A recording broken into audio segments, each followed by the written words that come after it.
Teman-teman, mari kita coba ngelihat bagaimana fitur type checking memudahkan kita untuk mencegah bug ya.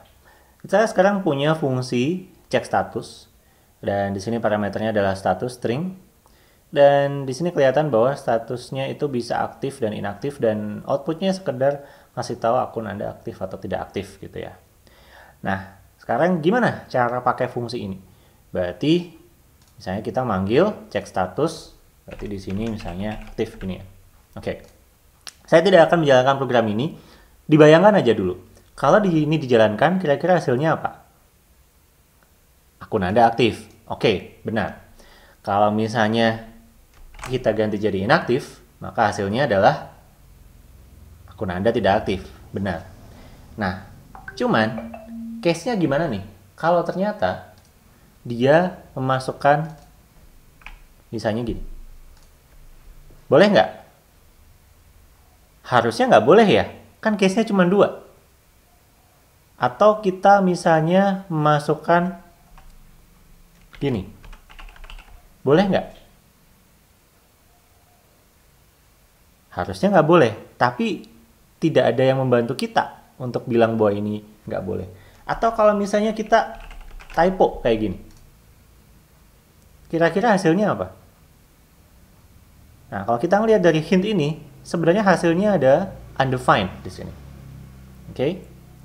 So, untuk membantu, salah satunya kita bisa ngasih outputnya di sini bahwa cek status harus menghasilkan string.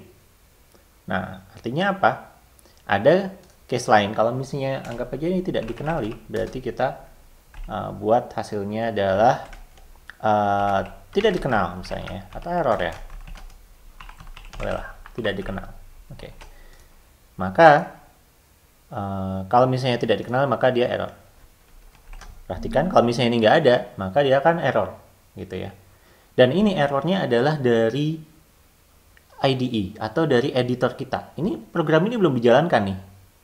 Jadi memang tujuannya adalah untuk mempermudah kita pada saat masih coding. Ini aplikasi belum dijalanin, tapi kita udah tahu, kita udah kebayang ini bakalan error loh gitu. Nah, so ini salah satu bantuannya. Nah, tapi gimana kalau kasusnya kayak gini nih? Ini kan typo ya, sebenarnya kita pengennya masuk ke sini. Nah, disitulah gunanya kita memiliki yang namanya enum, gitu ya. Nah, kalau di enum kita bisa memastikan bahwa isinya adalah pasti yang kita inginkan, gitu.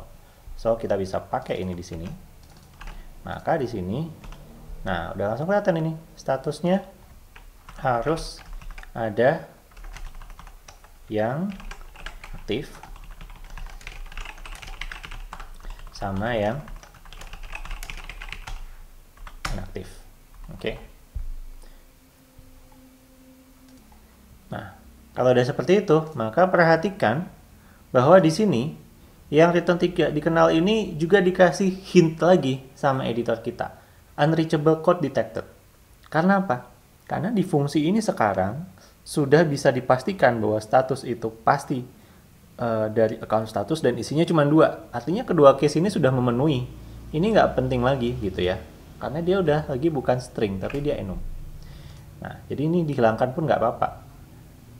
Nah, tinggal pada saat cek status ini, dia udah nggak bisa lagi pakai string, tapi dia pakai enum. Nah, coba. Kalau kita ganti ini dengan enum, maka perhatikan bahwa di sini sudah ada error gitu ya. Property active does not exist. Did you mean active pakai C gitu ya. Nah, sekali lagi, ini programnya belum saya jalankan, tapi kita udah tahu ya bahwa ini pasti bakalan error. Kalaupun di build, pada saat proses build-nya di komputer maupun di GitLab CI gitu ya, continuous integration, itu udah error duluan tanpa kita menjalankan aplikasi. Jadi kita bisa mempercepat proses mengetahui errornya gitu ya dari awal. Oke. Lalu apalagi sih keunggulan kita menggunakan enum di sini? Contoh nih, misalnya ternyata status ini bukan cuma aktif sama inaktif, tapi ada satu status baru nih, ada pending nih, akunnya masih belum aktif, tapi masih mau jalan gitu ya. Nah, kita bisa tambahkan ini di enum pending. Oke, kita baru tambahkan di sini aja. Kalau misalnya tidak menggunakan type checking, maka yang terjadi adalah bisa jadi ada ini membuat bug di codingan yang lain. Anggap aja bahwa ini bagian ini deklarasi enumnya sama bagian yang sebuah fungsi yang menggunakan enum tersebut, lalu juga fungsi yang menggunakan fungsi tadi itu di file yang berbeda atau bahkan di service atau microservice yang berbeda gitu ya. Ini bisa jadi bug nih gitu. Tapi alhamdulillahnya dengan ada type checking kita tahu nih ternyata ini nggak bisa. Nah di sini kita kasih tahu switch is not exhaustive. Ini pakai slint ya. Jadi di sini memang ada bantuan slint. Nah di sini ada saya set switch exhaustiveness checknya itu error. Jadi ini mengenforce kalau misalnya ada switch case di sini itu semua case-nya harus memasukkan pilihan enum yang ada. Dan di sini dia ngasih tahu nih, ada case yang belum dihandle nih. Ternyata case-nya adalah account status pending. Nah, dengan begitu kita bisa menambahkan di sini. Oh iya ya, benar ya. Ini belum dihandle. Masih diproses misalnya. Oke. Lalu errornya udah hilang. Oke. So, dan di sini pun juga bisa dipakai gitu ya. Pada saat kita ngeliat di sini, nah ini pilihan pendingnya udah ada. Syukur-syukur lebih bagus lagi adalah kalau kita kasih bantuan di sini gitu ya.